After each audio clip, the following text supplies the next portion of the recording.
रहे हैं कि बिहार में जो एग्रेरियन जो सिस्टम है, जो कृषि की व्यवस्था है, उसमें छोटे छोटे टुकड़ों में खेत बटे हुए हैं और वहां आप मौलिक रूप से विकास करना बहुत असंभव, कोई पॉलिसी एग्जीक्यूट नहीं कर पा रहे हैं क्योंकि एक किसान दूसरे किसान से अलग है, दूसरा तीसरे से अलग है। ऐसी हालत में क्या किया जाए? जी देखिए, ऐसा जब ये सर्वे हुआ और जब आइडेंटिफिकेशन हुआ इन राज्यों का जो अति पिछड़े हैं, तो बिहार उन सब राज्यों में सबसे ज्यादा पिछड़ा है। पर कैपिटा इनकम जो नेशनल कैपिटा इनकम से 1/3 है। जो विकास दर है इंसान का वो भी जो है आधे से कम है। तो ये चीज आइडेंटिफाई करके बिहार को अगर सबसे पहले स्पेशल दर्जा मिल रहा है, पैकेज मिल रहा है, तो उसमें हर्ज किया है। इसलिए भीख वीख की बात नहीं होनी चाहिए। इतना बड़ा भारत, 10.5 करोड़ लोग वहां बसते हैं, तो कोई पॉलिटिक्स नहीं अगर कोई पॉलिटिक्स नहीं हो रही है। और नीतीश कुमार अगर ये डिमांड करके अपने प्रदेश के लोगों के लिए ये स्पेशल पैकेज हासिल कर लेते हैं और उसके बदले में कांग्रेस को सपोर्ट करते हैं। नहीं, उसके बदले में नहीं। और अगर वो प्रधानमंत्री बनने का एक कामयाब मुख्यमंत्री होते हुए प्रधानमंत्री बनने का अगर ख्वाब पालते हैं, तो ख्वाब पालना कोई बुरी बात नहीं है, काबिलियत होनी चाहिए। काबिलियत होनी चाहिए। एक जो बाढ़ की बात हुआ, चाहे एग्रीकल्चर की बात है, फ्लड काठमांडू नेपाल के नदियों से सबसे ज्यादा आता है। आप उस इलाके के रहने वाले हैं। जी जी।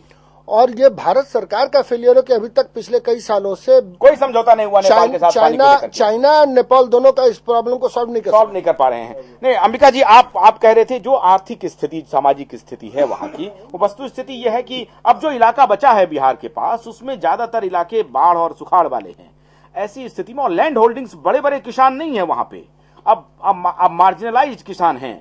ऐसी हालत में क्या नीति बनाती सरकार? अगर वो बनाती तो वो फेल नहीं हो जाती या कोई नीति बन ही नहीं सकती? देखिए, आपके पहले प्रश्न का थोड़ी देर पहले आपने राजनेताओं पे बात किया था।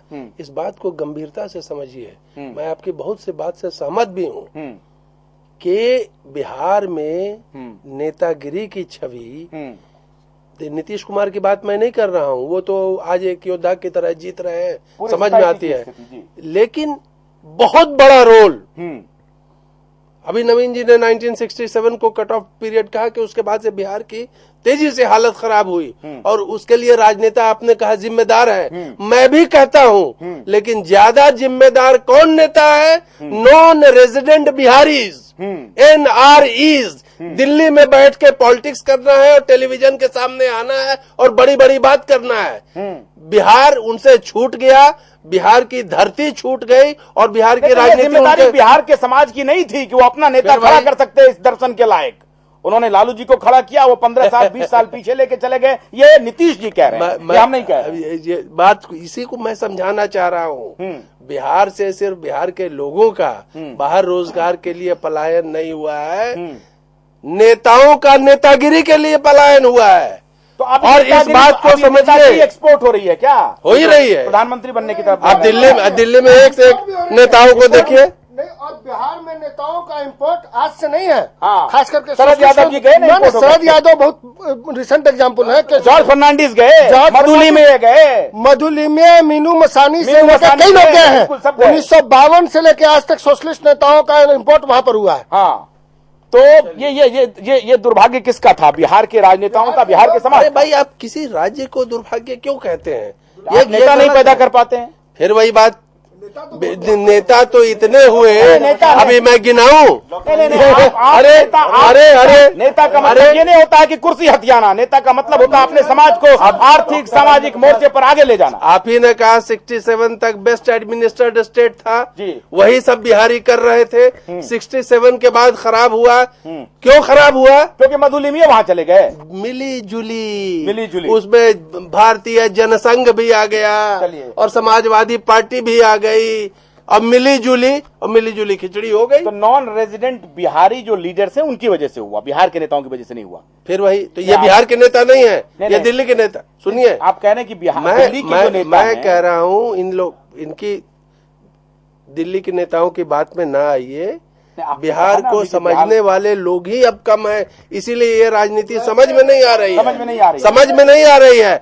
मैं समझता हूँ समझ में अब 2014 के बाद आएगी। चलिए, जो बोलना चाह रहे हैं इसका मतलब वैसे लोग दिल्ली के रहमो करम पर महाराज कर रहे थे। चलिए, बहुत बहुत शुक्रिया आप सबका, बहुत बहुत शुक्रिया।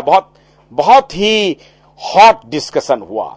हम उम्मीद करते हैं कि बिहार अस्मिता की बात जरूर होनी चाहिए, लेकिन बिहार के नेताओं को यह समझना पड़ेगा कि अगर उन्होंने सिर्फ और सिर्फ राजनीति की तो बिहार पीछे जाएगा। हां, बिहार के लिए अगर आर्थिक मदद चाहिए और आर्थिक मोर्चे पर बिहार पिछड़ा है तो यह मांग जरूर उठनी चाहिए, लेकिन हमारा सिर्फ मौलिक सवाल यह है कि राजनीति ना हो, क्योंकि उससे वहां की जनता परेशान हो रही है। और यह सिर्फ बिहार का मामला नहीं है, देश के अन्य भाग के भी जो लोग परेशान हैं, अपने नेतृत्व की अक्षमता की वजह से परेशान हैं। आप सबका बहुत बहुत शुक्रिया। होली की आपको बहुत बहुत शुभकामना। होली के जश्न में आप डूबे हैं, आप उस सुरूर में रहिए और मदहोश रहिए और आनंद लीजिए। पुए और पकवान तो आप खा ही रहे होंगे। हमें अनुमति देने से पहले, यानी हमारी पूरी टीम की तरफ से आप सबको बहुत बहुत बधाई। आजाद न्यूज की तरफ से होली की बहुत बहुत शुभकामना। आशुतोष पाठक को अनुमति दीजिए, लेकिन आप पंडित छन्नूलाल मिश्रा को फिर सुनिए और आनंद में डूबिए। नमस्कार।